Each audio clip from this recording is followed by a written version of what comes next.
Okay, pickle making 101. I'm gonna take some close images of the spices just in case I am not speaking clearly and you can't understand, so you can actually read them. So this is pickling spice, you get it anywhere. It's alum, very important part of it. It makes it sort of crisp and tart. This is not necessary, it's celery seed, but I happen to like that little flavor. Dill seed is important. A little bit of red pepper gives it some kick. You don't have to use that.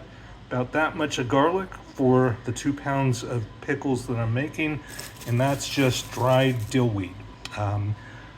There's your basic Morton canning and pickling salt. That's 2 pounds of pickles right there. It doesn't look like a lot, and these are not good. This is the end of the season. You can see this sort of falling apart already, but for purposes of a demonstration, it works. So you just wash off the pickles, make sure they're clean because they tend to come from the farm with a lot of dirt on them. And for this little amount, I will just do one layer. So you just put a layer like that in.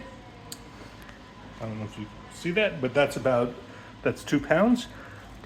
You then take the peeled garlic, that's about 1 head of peeled garlic, and you just sort of separate them and then break them so that they release the flavor, and I'm getting them all over the place.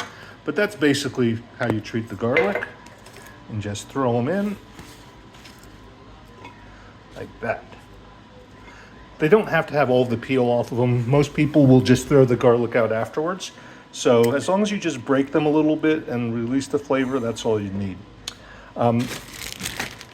If you like, it's also nice to have some carrots and celery in. So let's see if I can get this out. So here's some celery. Just basically, hold on, I'm gonna have to put this down for a second. You break it up into halves like that. A little bit of celery. And it's just really a volume thing, because if I had a bunch of cucumbers, I would just fill it up with cucumbers. But carrots and celery pickle at the same rate as the cucumbers, and they taste good. They add a little crunch and everything. So it's always good to have that. So, done that. Let's put a little bit of, this is the dill weed. I get it bulk because I like a lot of it. This is, I think, the most important part of it, is to have a lot of dill weed in there. That gives the dill flavor. So as you probably saw, that was about like 2 handfuls for this small thing. You can't have too much dill weed. Alum is probably the most important thing. And the reason is that it keeps it crispy, and it adds a little tang. So I put about that much in for this. Every recipe will tell you that you need less than that. You don't get the crispness that you want if you have less than that, though. So here's the dill seed, little dill seed in there, just a little sprinkle in there, you can see. Put this down again. I am not a big fan of the pickling spices. I think that they're too mustardy and too peppery, but I put a little bit like that. And again, it's really just a matter of whether you like something a little bit more, a little bit less. Feel free to adjust this as per your taste. Hold on, just cleaning up a little bit of the dill seeds that I threw out, or that I ended up getting all over the countertop. So a little bit more, and a little bit of red pepper because it'll make them have some kick. And when I say a little bit, it's like that. That's probably too much, but you adjust it per your tastes. Now here's probably the toughest part. And when I say the toughest part, it has to do with how you make the brine, because these are fermented. They're not quick pickled with vinegar. You don't use any vinegar.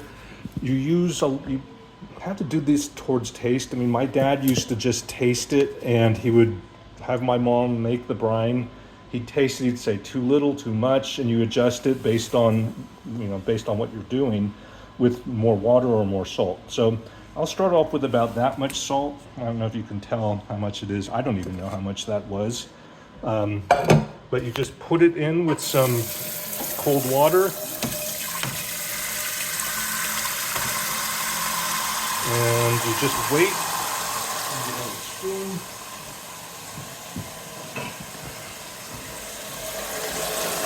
And so you fill that up with the kosher canning salt.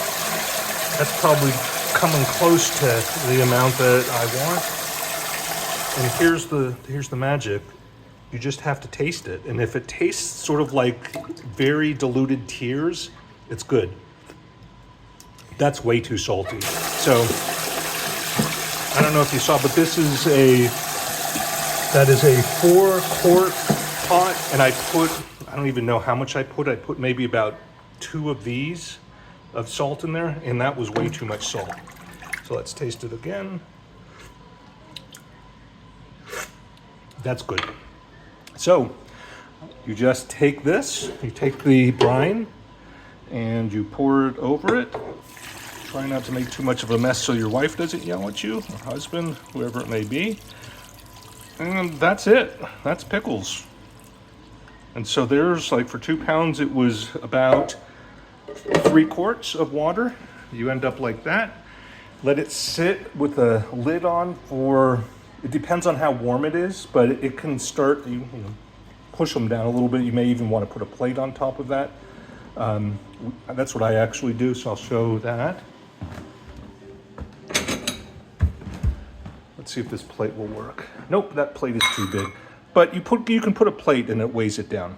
And so it'll float a little bit like that, and that's it. And it's usually within a week, you've got pickles. Again, depending on the weather, if it's warm, it could be just 2 or 3 days.